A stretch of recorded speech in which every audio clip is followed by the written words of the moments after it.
afrontamos ya la última charla de este módulo de la misión de la Iglesia desde el Vaticano II hasta el Papa Francisco, y después de las otras dos charlas en las que hemos planteado la visión de una eclesiología en misión del Papa Francisco y la especificidad que él da y la importancia de la misión adyentes, vamos a ver cómo esto se tiene que traducir en lo concreto de la vida diaria, de la vida evangelizadora de la Iglesia, y él recoge una expresión en la que habla de la misión como paradigma de toda obra de la Iglesia.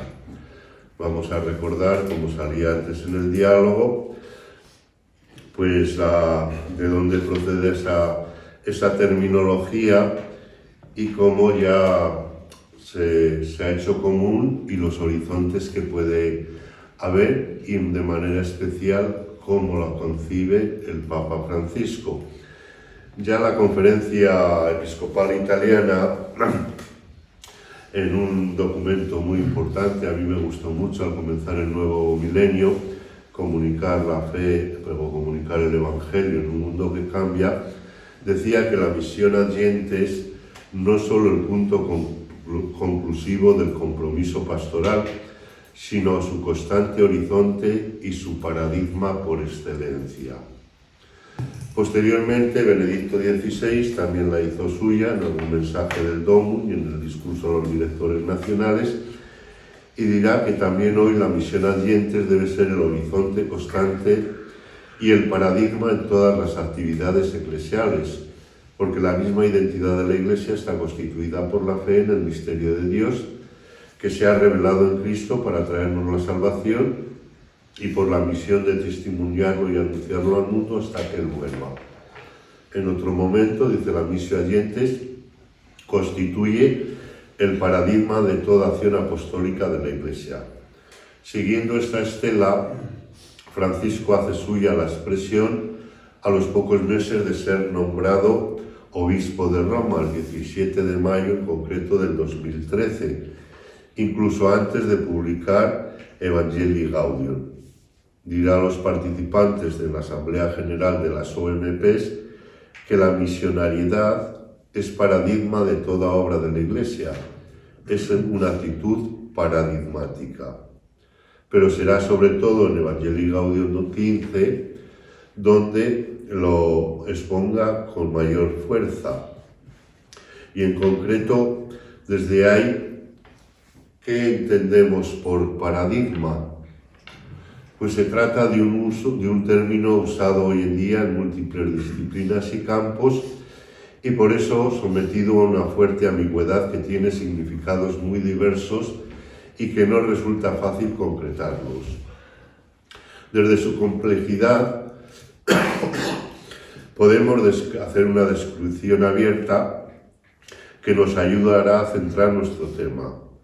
Paradigma es un conjunto de creencias, de teorías, de ideas, de principios que nos proporcionan nuevos modos de pensar, nueva mentalidad, nuevos esquemas mentales que nos impelen a una forma de mirar la realidad, de ver esa realidad, de decir esa realidad y de hacer, es decir, actuar en consecuencia a esa nueva visión de la realidad. Desde aquí, parafraseando, nosotros mantenemos desde la propuesta de Francisco que la misión es el conjunto de ideas y creencias que nos desvela a un Dios misericordioso en salida como paradigma primero y primigenio que nos ha de llevar a una nueva mentalidad que edifica una Iglesia nacida de y para la misión. Ello implica ver la realidad desde la ortopatía y decir comunicar al Dios en clave misionera, y exige a la vez realizar toda obra de la Iglesia desde ese paradigma, a la vez que asume unas nuevas perspectivas desde los nuevos caminos de la animación y la cooperación misionera. Estad tranquilos, ahora vamos a intentar desgranar esta definición descriptiva que hago de paradigma. En primer lugar, decimos que el paradigma que plantea Francisco es la de un Dios misericordioso en salida.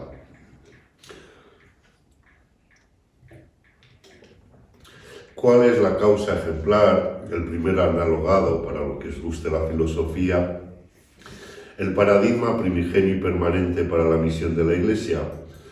Pues desde lo que venimos diciendo y que Francisco hace, subrayándolo mucho, hace suyo, es el actuar de un Dios misericordioso en salida. Desde ahí, la Iglesia deberá asumir la lógica de un Dios extrovertido, de la missio Dei, para convertirse toda ella en una Iglesia en salida misionera. Desde ahí podemos comprobar cómo, siguiendo la reflexión del capítulo 2 del Lumen Gentium, donde se muestra que la Iglesia es ante todo un pueblo que peregrina hacia Dios, Francisco expresa a menudo que el misterio de la Trinidad que es ante todo un pueblo que peregrina hacia Dios, y expresa que el misterio de la Trinidad, entendida en categoría bíblica de Efesios 1 y 3, tiene su concreción histórica en un pueblo peregrino y evangelizador. Curiosamente, en el decreto Adyentes veíamos el pórtico que del amor frontal del Padre surge la misión del Hijo, y que la Iglesia es un pueblo, la Iglesia peregrina, que intenta comunicar este amor. En alguna ocasión yo me planteé, porque me parece muy adecuada esa idea del peregrinaje, para intentar hacer ver cómo era la mentalidad de los primeros tiempos. Recuerden la carta de Diogneto, la importancia que tiene mostrar una Iglesia que se siente en medio de los pueblos, en medio del mundo, que es mundana, pero va más allá de la mundanidad y no se ata a esas realidades sociales. Intenté indagar un poco esa idea, ese concepto conciliar de peregrino, y perdí el tiempo, porque al final era algo elemental. Yo iba buscando petróleo y no había petróleo. Eso era pues, que los padres conciliares parece ser que utilizaron esa expresión para distinguir la Iglesia peregrinante de la Iglesia purgante, de la Iglesia celeste, esa diferencia clásica, ¿no? Pero sin embargo, en el pensamiento de Francisco adquiere otras connotaciones. Yo creo que no se refiere, y por eso tiene su concreción histórica en un pueblo peregrino y evangelizador. La iniciativa frontal del Padre se despliega gracias al envío del Hijo y del Espíritu, y desde ahí la misericordia, podríamos decir, es para Francisco la misión propia del Dios comunión. La misericordia es el acto último y supremo de la revelación del misterio de la Santísima Trinidad, como apelaba en el documento de convocatoria del Año de la Misericordia. Y es bonito como ver cómo Francisco une a este Dios Trinidad desde el concepto de misericordia, y cómo ese concepto aparece permanentemente de cara a la tarea evangelizadora y a la misión específica de la Iglesia, ¿no? El nombre de Dios es misericordia, el carnet de identidad de nuestro Dios, el primer atributo, e incluso dice que Él es misericordia. Desde ahí, pues refleja a la Iglesia que es icono de la Trinidad, y está el modelo de la Iglesia, y esta manifestación histórico-salvífica se despliega a través de una de sus imágenes más queridas, camino. Dios primerea saliendo, poniéndose en camino, atento permanente a las necesidades humanas. Dios quiso caminar, no quiso estar quieto. Y es una idea, yo creo que muy fecunda, unida al Keal Yahvé, a la Iglesia del Antiguo Testamento, y unida al nuevo pueblo de Dios. Y por eso ya en el Nuevo Testamento los cristianos se llamaban los seguidores del camino, una simbólica muy expresiva que nos sitúa entre los gozos y los desalientos de toda la humanidad, especialmente de los pobres, ¿no? Podríamos hablar del Padre y la misericordia de Dios, de Jesucristo enviado del amor misericordioso, pero no nos vamos a detener, y del Espíritu en cuanto autor y protagonista de la misión, ¿no? Aspecto que resalta también siguiendo la estela de Juan Pablo II, pero por presentar de forma global el planteamiento del paradigma como obra de toda la Iglesia, pues decimos que desde este Dios que es el paradigma, desde el actuar de Dios, desde este Dios extrovertido, que es un Dios misericordioso, Padre, Hijo y Espíritu, pues nos situamos en el paradigma de una Iglesia que ha nacido de y para la misión. Juan Pablo II pues ya había visto con clarificencia la permanente necesidad de la missio adientes. Desde ahí, pues sobre todo insistió en Redemptoris Missio. Benedicto XVI asumió la terminología sobre la nueva evangelización, como hemos visto antes, y creó el dicasterio para la nueva evangelización, pero Francisco va más allá, no quiere entrar en sutilezas más o menos teóricas y sobre todo quiere presentar, como hemos venido viendo, a toda la Iglesia como una Iglesia nacida de y para la misión, y desde ahí, desde ese concepto holístico, pues insiste en la necesidad de ir a las fronteras humanas y geográficas desde los pobres. ¿Quiénes son los destinatarios privilegiados del anuncio del Evangelio? Lo hemos dicho, volvemos a otro texto muy clarificador. Dice el propio Papa, la respuesta es clara y la encontramos en el mismo Evangelio. Los pobres, los pequeños, los enfermos, a menudo aquellos que son despreciados y olvidados, aquellos que no tienen cómo pagarte. La evangelización dirigida preferentemente a ellos es signo del reino que Jesús ha venido a traer. Desde ahí la Iglesia debe llegar a todos, pero insiste, está llamada a iniciar por los últimos, los pobres, los que tienen la espalda doblada por el peso de la fatiga y de la vida.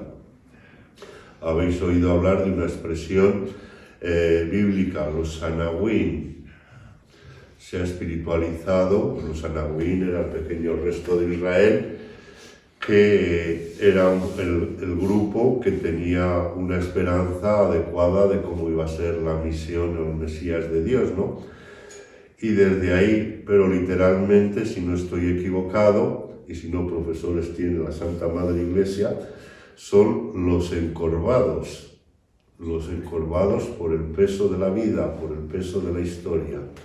Por eso Jesús dice, pues los que tienen la espalda, Francisco dice los que tienen la espalda doblada por el peso de la fatiga y de la vida. Con esta perspectiva, aunque Francisco no utilice la expresión, abre un horizonte para la misión adientes. Desde ahí, para llevarlo adelante, pues dice que está fundada sobre la fuerza transformadora del Evangelio, sabiendo que una Iglesia autorreferencial que no se complace en éxitos terrenos no es la Iglesia de Cristo, no es un cuerpo crucificado y glorioso, lo que apenas aludíamos antes desde Evangelii Gaudium, de la Iglesia que prefiere una Iglesia enferma y accidentada que no una Iglesia autorreferencial, enferma y enguetizada. Con este fin anima a las obras misionales a exhortar a la missio adientes, testimoniar proféticamente que la vida de la Iglesia y de las iglesias es misión y es misión universal, y a tener presente el objetivo específico de actuar para ofrecer a todos el don valioso del Evangelio. Son plenamente actuales, es más, necesarias aún hoy, porque hay muchos pueblos que todavía no han conocido y encontrado a Cristo.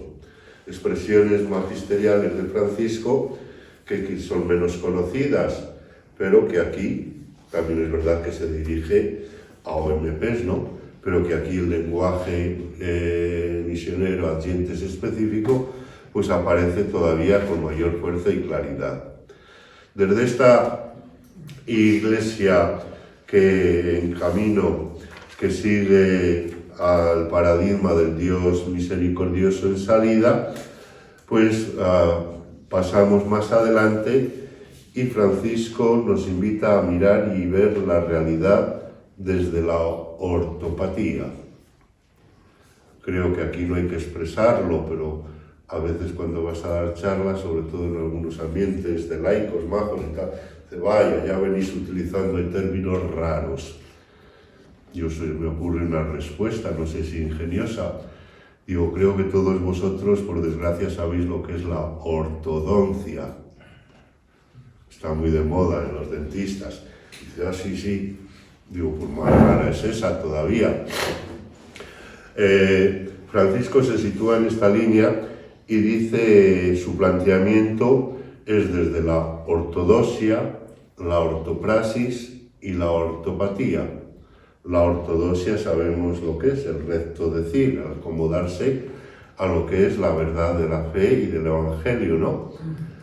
Pero gracias a Dios se ha subrayado mucho, que no es novedoso, pero se ha subrayado mucho la ortopraxis. Digo que no es novedoso, pues la carta a Santiago, ¿no? Muéstrame tus obras y yo te mostraré mi fe. La fe sin obras no vale para nada, ¿no? Pues frente a el recto decir se ha unido el recto actuar, pero sobre todo por influencia de la teología, sobre todo venida de Asia también, han acuñado esta expresión, ortopatía, el recto sentir, la compasión, la misericordia, en su sentido más peculiar y más profundo. El Papa, desde el discernimiento evangélico que decíamos, dice que es la mirada del discípulo misionero que se alimenta a la luz y con la fuerza del Espíritu. Nos invita a romper con el no mirar y a mirar la realidad no de forma inductiva, sino desde esa mirada teologal que comentábamos anteriormente. Ello le lleva a la profecía de lo cercano y lo concreto, tocando la carne sufriente de los pobres, ya que es el mismo Jesucristo, el cual continuamente se hace carne en cada situación humana. La ortodoxia y la ortopatía para él se levanta, y la ortopraxis sobre la ortopatía. ¿Y por qué? Pues os pongo de ejemplo una locución que creo que la recordaréis y que a mí me impactó. Al poco tiempo de ser nombrado Papa o Obispo de Roma, pues fue a la isla de Lampedusa. Lo recordaréis bien, ¿no? ¿Y por qué fue a Lampedusa? Porque era ese momento tan trágico donde el Papa Francisco también levantó la voz diciendo que el Mediterráneo se estaba convirtiendo en un cementerio, cuando por problemas de todo tipo, desde unas miradas económicas y políticas, allí y aquí, pues morían tantos en la travesía hacia Europa, ¿no? Y allí improvisó unas breves palabras, ¿no? Y para ello aludió a los primeros interrogantes bíblicos. Los entendidos dicen que el Papa Benedicto también había aludido a ellos en una visita que hizo a Fátima, ¿no? Y entonces, desde ahí, Adán, ¿dónde estás? Caín, ¿dónde está tu hermano? Esos interrogantes no suenan. Pero desde lo que nosotros llamamos como clave del paradigma misionero para toda obra de la Iglesia, el Papa Francisco alude a una tercera pregunta. ¿Quién de nosotros ha llorado por este hecho y por estos hechos como este? ¿Quién ha llorado por estas personas que iban en la barca, por las madres jóvenes que llevan a sus hijos? Somos una sociedad que ha olvidado la experiencia de llorar, de sufrir con. ¿Quién ha llorado? ¿Quién ha llorado hoy en el mundo? Desde ahí se abre a la cultura de la misericordia para que ninguno mire al otro con indiferencia. Desde ahí no se puede hablar ni quedarse, es una tentación, insiste él, en la teoría de la misericordia. Este discurso, que visto las imágenes cuando lo estaba pronunciando, yo creo que sí que llega al corazón, pero no desde la sensiblería, sino desde el recto sentir, desde esto padecer, sufrir y gozar con los demás, desde el mirar, desde la mirada evangélica. Recordad, por ejemplo, cuando el año de la pandemia llegó la Semana Santa y se cerró la plaza de San Pedro y la liturgia se retransmitió, que había poca gente. Yo tengo la imagen grabada de la vigilia pascual. Por un lado, viendo la plaza de San Pedro desolada, cosa que no ha pasado nunca, ¿no? Y por otro lado, escuchando una bella homilía ortopática de la vigilia pascual pronunciada por el Papa Francisco. Como eran días que no había que salir de casa y por lo tanto no madrugar, luego me pasé a escuchar y a ver la misa de la 1. Pues nada que ver, no quiero entrar en más problemas. Desde ahí, dice, pues para situar a esta iglesia desde la cultura de la misericordia, porque ortopatía, sabéis, que va muy unida a misericordia.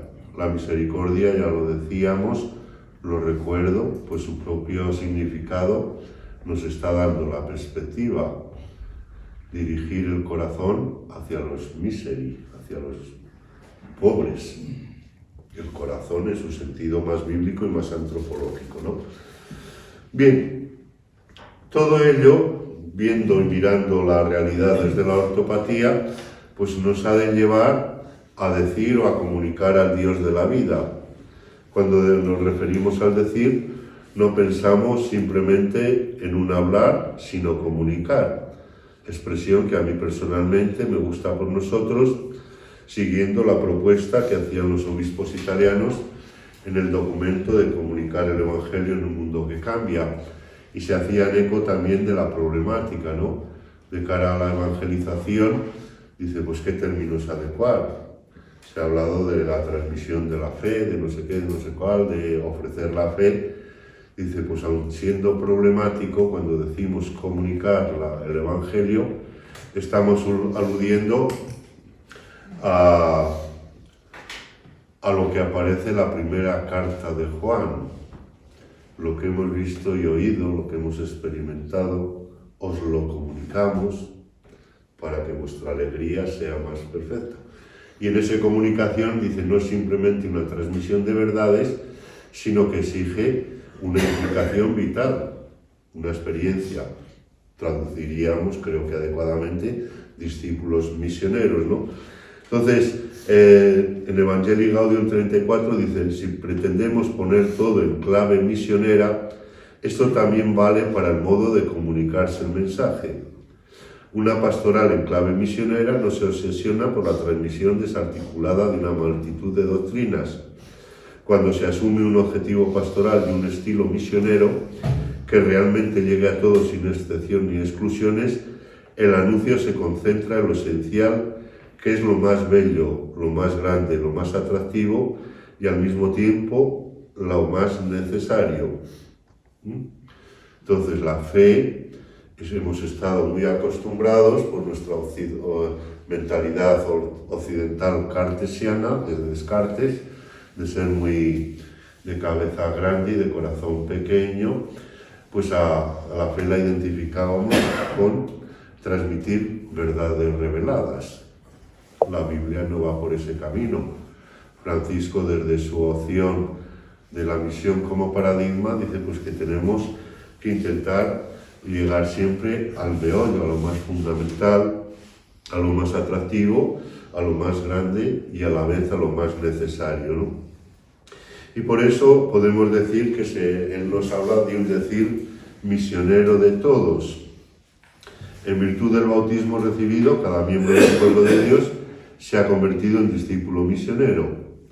Esta convicción se convierte en una llamada a cada cristiano, pues si uno de verdad ha hecho una experiencia de amor de Dios que lo salva, no necesita mucho tiempo para salir a anunciarlo.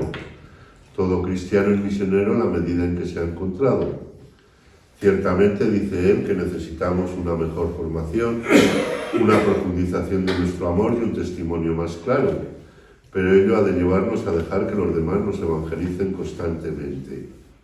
En este contexto, pues se hace importante, como una de sus claves también, la importancia evangelizadora que desde América Latina y especialmente él da a la piedad popular, pues siguiendo documento de Aparecida, el 264, dice que expresa que es una manera de vivir la fe, un modo de sentirse iglesia y una forma de ser misioneros.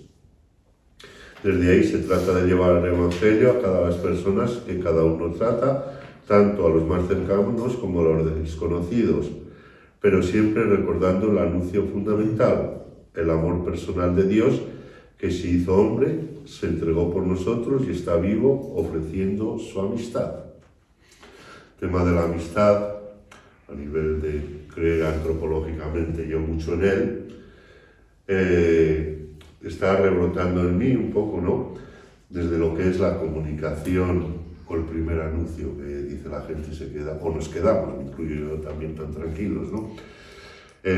Nuestro Dios se ha manifestado como amigo, a vosotros os llamo amigos. La tercera de Juan saluda a los amigos por su nombre. Hay muchos textos, o lo de Iberbum, Dios ha hablado a los hombres como amigos, etcétera, etcétera. Y curiosamente, pues estoy leyendo cosas, tenía idea de este verano haberle aprovechado y haber publicado, creo que para bien, no lo sé, espero que no sea autonarcisista, una pequeña colaboración en esa línea, y curiosamente a lo que voy me llama la atención cómo el Papa Francisco habla muchas veces de este Dios amigo. ¿Y por qué me llama la atención?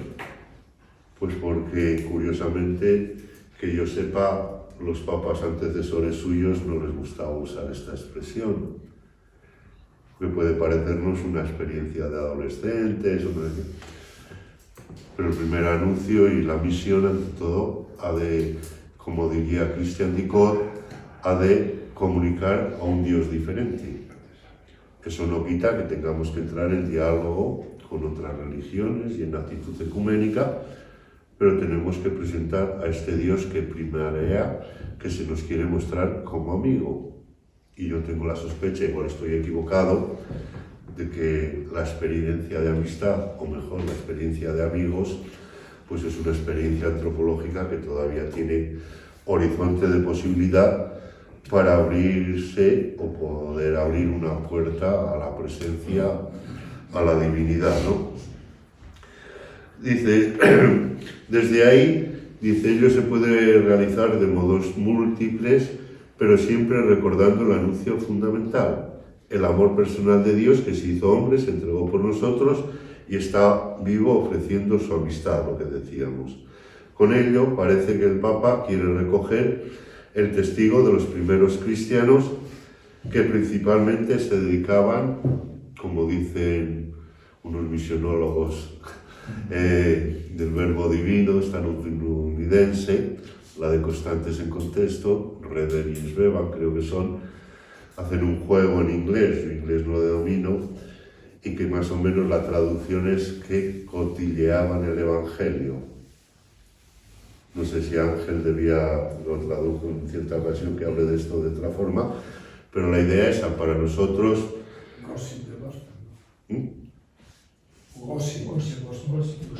No, ya os digo que inglés, yo el don de lenguas no lo recibí, ¿no? Por desgracia mía. Pero a lo que voy, lo de cotillear, en castellano al menos, tiene como un defecto negativo. El cotilla, el que está continuamente interesado por saber pero esto se dice en el cotillear, el comunicar en la vida normal, en la vida diaria, que hay textos grandiosos tenemos de Tertuliano y otros muchos, incluso de los perseguidores de los cristianos, como los cristianos, su principal horizonte era pues ser testigos en la familia, en el trabajo, el que sea zapatero, pues mientras arregla los zapatos, el que sea pedagogo, maestro, tal, el que no sé qué. Nosotros pues a veces creamos muchas superestructuras y olvidamos que al final, es una idea que yo tengo, se me puede discutir o rebatir, pero yo la tengo clara. Y viendo eso, pues el Papa nos invita, incluso a aquellos, insiste en la importancia de la formación, pero incluso a aquellos que dicen que no tienen formación, pues como yo digo, de la abundancia del corazón habla la lengua, ¿no? Bien, desde ahí pues deriva el arte del acompañamiento y curiosamente también yo creo que en la misma línea no es casual que el Papa Francisco presente a la Iglesia como madre.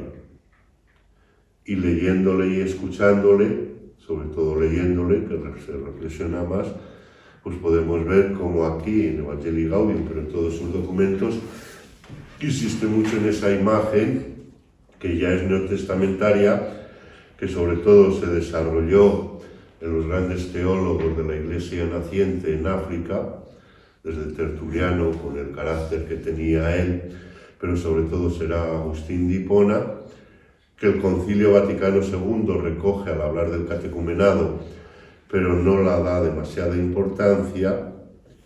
Curiosamente la Iglesia hablamos de la Iglesia madre y maestra. Pues igual había que hablar menos en nuestro mundo, que no digo que no lo sea, de maestra y más de madre, ¿no? En el concilio algunos dicen, ¿por qué no lo utilizó más el concilio? Siendo una imagen que nos ayuda a descubrir un rostro junto con la de esposo más personal. Pues algunos dicen, para que no se le acusara de maternalismo, ¿no?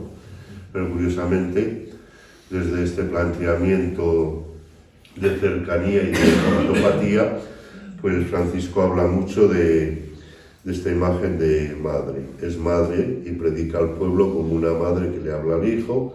Se trata de una iglesia sin fronteras que se siente madre de todos, pues existe una íntima conexión entre María y la iglesia y cada fiel, en cuanto que de diversas maneras engendran a Cristo, y todo ello es porque es una madre de corazón abierto.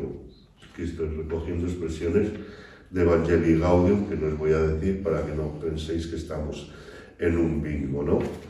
Entonces, desde ahí hemos de pasar a un quehacer teológico desde y para la misión. Esto lo eludo, podéis leer el próximo número de misiones extranjeras, que insistirá desde diversos aspectos en este horizonte, cada uno con nuestros matices. Creo que no nos contradijamos, y si hay contradicciones, pues dentro de 15 años escribimos otro para ver si las contradicciones siguen, ¿verdad, Carmelo? No hay problema, ahí estaré yo. Y yo. Bien, desde ahí, comunicar desde un nuevo estilo. Es importante esta palabra estilo, se ha introducido en el lenguaje eclesial y mucha gente la desvaloriza, pensando que lo del estilo pues va unido a la moda. Pues no, algunos autores hablan del Vaticano II como un nuevo estilo, en su ayornamiento y en su vuelta a las fuentes, ¿no? Y dan sus motivaciones pues en 2 volúmenes gordísimos, ¿no? De un francés, Theodoval, creo que es, y desde ahí se ha ido instalando, ¿no? Más allá de eso, dice, pues el concilio, como sabemos y ya dijimos, no surgió el Vaticano II contra ninguna herejía, sino el intentar presentarse en un nuevo estilo de ser iglesia y de situarse en medio del mundo, ¿no? Entonces, desde ahí hay una obrita breve para leer, pero muy densa, de un tal Santiago Guijarro, que es profesor, él es sacerdote operario y es profesor de Biblia en la Pontificia, en Salamanca, y escribió una obra en concreto, El cristianismo como forma de vida. Y en su obra hace una comparativa muy bien documentada de los primeros seguidores de Jesús en el Ponto y Bitinia, lo que llamamos la primera carta de Pedro, y la sitúa en paralelo con un documento de las persecuciones de los primeros cristianos, de la carta de Plinio el Joven a Trajano, llegando a la conclusión de que en el cristianismo existe una profunda relación entre las creencias y la forma de vida, Ello fue una novedad llamativa en el panorama religioso del mundo antiguo y ha sido un rasgo característico del cristianismo a lo largo de la historia. Un principio elemental, pero por lo elemental y claro, me parece a mí evidente. La carta de primera de Pedro pues sitúa a unos cristianos que no es que estén perseguidos, pero tienen dificultades y se les invita a estar en medio del mundo manteniendo un estilo de vida de acuerdo a la esperanza que procede de Jesús resucitado. Desde ahí esos pudieron ser, como ha sido a lo largo de la historia, el estilo, la forma de vida de lo más atractivo, ¿no? Desde ahí pues insiste el Papa Francisco en el primer anuncio y en el testimonio. No vamos a insistir mucho y simplemente ya pues este paradigma ha de ser el que alumbra la misionalidad de toda la Iglesia, ha de ser lo del sueño misionero que decía, ¿no? Y entonces Francisco pues, nos invita a que se vaya transformando en aliento y vida de la Iglesia, y espero que todas las comunidades procuren poner los medios necesarios para avanzar en el camino de una conversión misionera que no puede dejar las cosas como están. Ya no nos sirve una simple administración, citando el documento de Aparecida. Constituyámonos en todas las regiones de la tierra en estado permanente de misión. Desde ahí pues invita a tener unas actitudes paradigmáticas en las personas cristianas. Alude en algunas ocasiones, como profesor de iniciación cristiana, me gustaría que fueran más. Algún teólogo sensato dice que al Papa Francisco le faltaría un poco una teología eucarística. No es que no hable de la Eucaristía, sino que en el planteamiento global.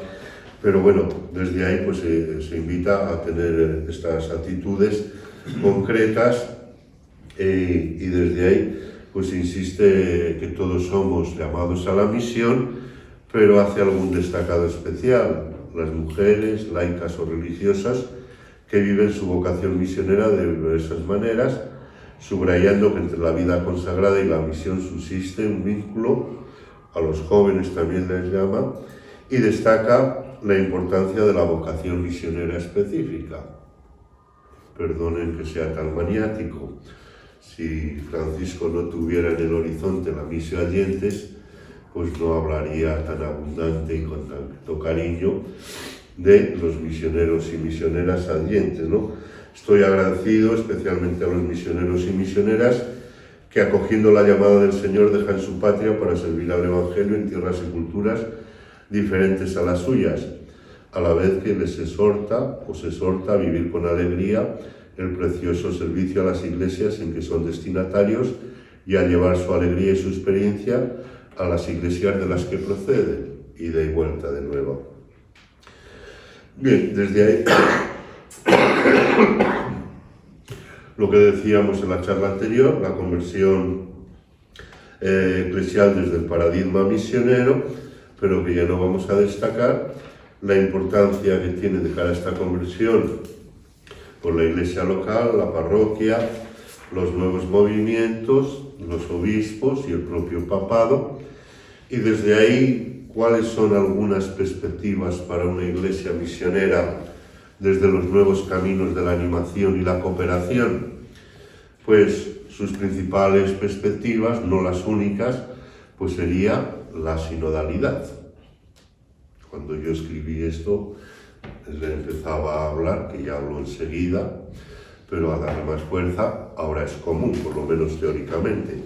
Por otro lado, lo señalado desde la misericordia, y desde ahí pues hace falta una iglesia renovada y transformada, y también pues desde ahí pues esa expresión que le dijo el obispo brasileño: Francisco, no te olvides de la iglesia pobre y para los pobres.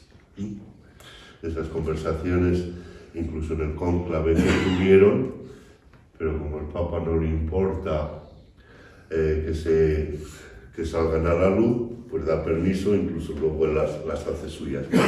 Y luego otra perspectiva global pues sería la casa común desde la ecología, Desde ahí Laudato Si y también pues mi querida Amazonía o Amazonia, ¿no? Bien, ya como conclusión prácticamente de todos, hemos insistido en el sueño misionero como punto de llegada, no punto y final, de esta profundización de la Iglesia en misión desde Atientes a nuestros días. Pero como decía Calderón de la Barca, toda la vida es sueño y los sueños, sueños son. Se nos puede refutar eso desde una sociedad que ha perdido la dimensión utópica, porque la utopía enlaza con los sueños y con las esperanzas, pues difícilmente nos podemos creer o nos pueden acusar de idealistas o de ingenuos esta idea, ¿no? Pero sin embargo nos invita a recrear el Papa el sueño de la misión, hasta tal punto que mantiene que cada hombre y cada mujer es una misión. Y esta es la razón por la que se encuentra viviendo en la tierra, ser atraídos y ser enviados. Yo soy una misión en esta tierra, por eso he de llevar adelante la misión de iluminar, bendecir, vivificar, levantar, sanar, liberar.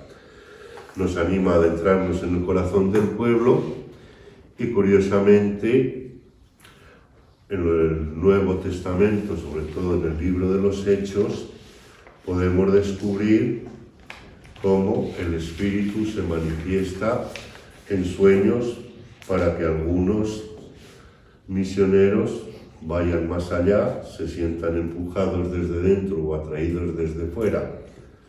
Entiendo que es muy poético lo de los sueños, pero por otro lado, como dice el propio Papa, y me lo digo yo también a mí, los desafíos están para superarlos. Seamos realistas, pero sin perder la alegría, la audacia y la entrega esperanzada.